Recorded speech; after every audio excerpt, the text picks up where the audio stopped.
Welcome back to Tech Talk. You know, Technology really provides a lot of benefit to our culture. We can do things that we've never done before. We can get information that we've never been able to get before, but it also comes at some costs. And one of the costs can be with regards to privacy. That can be a big problem, not only to people, but to businesses as well. We need to understand how to wrap our heads around this problem and what we can do using technology to help counter this problem. And to help me with this, I have my good friend, Will Klusovsky. Stumbled over that a little bit this time, Will, but I'm doing better. Great to have you here. Hey Greg, thanks for having me. Glad to be back. Looking forward to having a nice little chat. So, Will is a cybersecurity expert. He has been in the field for over 24 years now and provides services to help businesses, security firms, beef up their operations, including on the privacy side. So, think I want to start here, Will, with talking about first, how is privacy different than security and what similarities do they share? Sure, yeah, it's interesting as somebody who's done a lot of education, one of the first thing I do to people who are not in technology is kind of go, here's the words and what they mean. And so privacy is ultimately your right to be left alone, to be anonymous to some degree, or share the information that you want, where security is the protection, right? That aspect of things. So they're very different in that case. They may stem from the same thing when you look at regulations and laws and stuff like that. And the intent may be similar, but they're two very different things in that case. Yeah, I like to explain it along the lines of just because you have access to something that doesn't mean that you can do whatever you want with it. Like for as an example, and this comes up, it seems like every now and then in the news where somebody in the healthcare industry has looked up records on a patient. They can do that from a security standpoint because they're given access to, in order to do their job, they need to be able to access medical records. But they need to be able to access it for their job functions only. And when you get to the point of accessing it to see if, like, what is this famous person who's in the hospital right now? What's their medical condition? That's not the correct way to do it. So that's one way to distinguish between security and privacy. Do you find that people tend to get stuck on that a little bit, or do they understand the differences once it's laid out?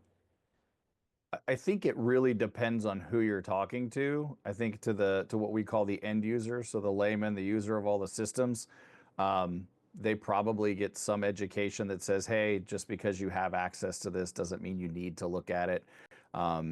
So I think there's a level of understanding there, but then there's probably I know for a fact both for security and privacy, there's still a large percentage of the population who just doesn't see why it's important, right? They just don't understand why anybody should care or what the impact is. And I think to them, one thing I think that we know as security professionals is I don't need every bit of information from one place. I can extrapolate little bits of information from different places.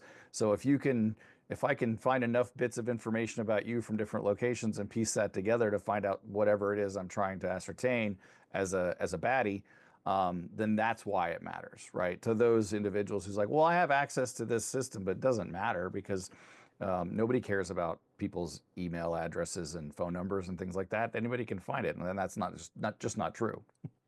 Yeah, there's actually a whole field in information security called OSINT that talks Mhm. about that. It's open source intelligence. And you're right, if we can take like a little piece here, a little piece there, then suddenly you start to build a profile of someone. So that's why privacy is important. And it's important for people to know where their information is and how they can ensure that it's used only for the proper processes. But what are a couple of things that people can do in order to accomplish that? I mean, the number one thing is social media, right? So go ahead and take a look at your digital footprint. Look at the information that you have and that you're sharing throughout that. Make sure you're comfortable with that. I think at the end of the day, privacy is a personal decision to some degree. Maybe you need some guidance or want some guidance on what's probably a good idea versus a bad idea. So I think taking a look at what your social media stuff is is linked to and sharing to and connected with, and doing that regularly. It's a hygiene thing. The other part would be, that we all go to the website that says, hey, we accept the cookies, and you just want to get past it. And really, I mean, I'm not saying read every single one of those terms and conditions, but go ahead and open up the details and look and see what they're sharing. And if you're giving up the right to sell all of your information and your email address and all of this stuff just so you can look at a recipe, you can probably find that recipe somewhere else, right? So at this stage in the game, it's it's weird because the regulations have given organizations the ability to, let you click it away, but they're not really taking responsibility for it. It's still our responsibility as consumers to, evaluate things, do the right thing, make those decisions ourselves. And of course, those who profit from it are going to make it as easy as possible for them to get that data and use it. Well, let's talk a little bit about regulations and how they apply to businesses, because certainly there have been more and more as time has gone on to help regulate this. And what are a couple of the privacy regulations that people and businesses in particular need to be concerned with, and what technology can businesses use to help maintain that privacy? Sure. So let's start with the regulations. And it's important to understand as a business owner, it doesn't matter where you are, it matters where your customers are. So if you're Hmm. an organization that sells globally, then the General Data Protection Regulation, GDPR, right? I did that right, which is the European-based one. If you have European-based clients, then you're susceptible to that. There's one for, I think I can't remember the one in Brazil. It starts with an L, but it's essentially the same thing. Hmm. And then you've got the United States. There's about 20 different states that have regulations, and probably another 20 or so that are all going through different laws. So at the end of the day, there's, as a business owner, you are required to comply with this stuff.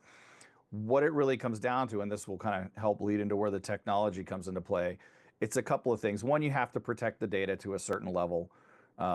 Two, and this is kind of the big one that's a pain, is you have to know where that data is, which Hmm. is you and I know, working in technology, that's usually the hardest part.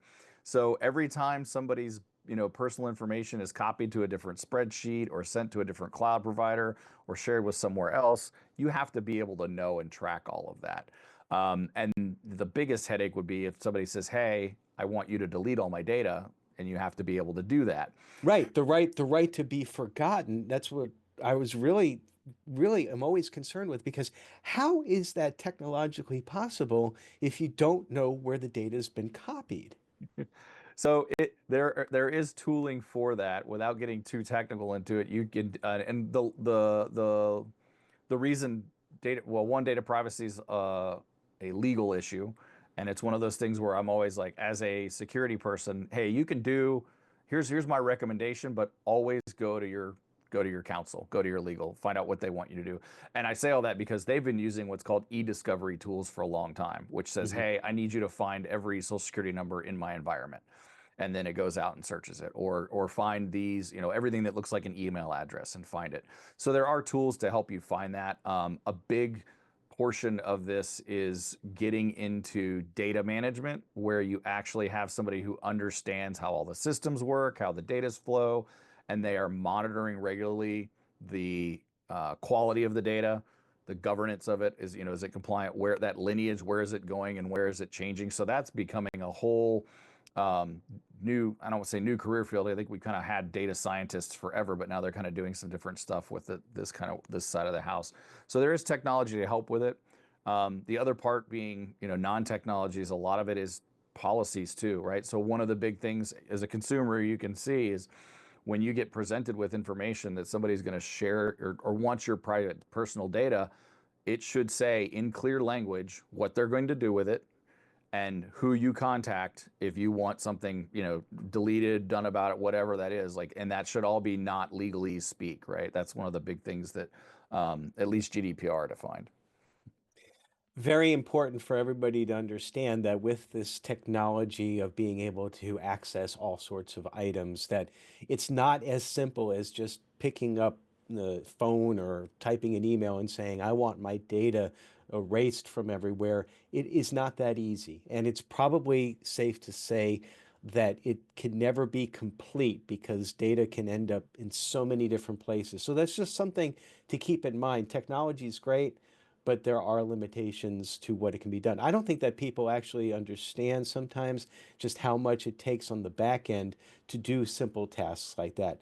Will, it's been wonderful having you and your expertise on here again. As always, appreciate your time.